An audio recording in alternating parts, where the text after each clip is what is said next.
Hello everyone, how to do it's back with another new video, and in this video I'll guide you how to use ChatGPT in WhatsApp. So you need to open your WhatsApp app, then tap that number. Just follow my step.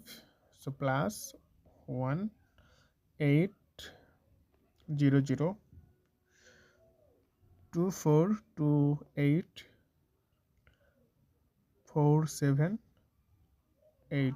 So send it and tap on that number, then you can see chat with this number, then you'll get here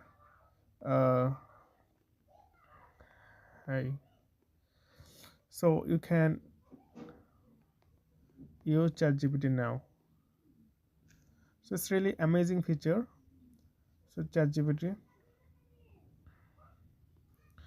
so you can use. So this is ChatGPT. You can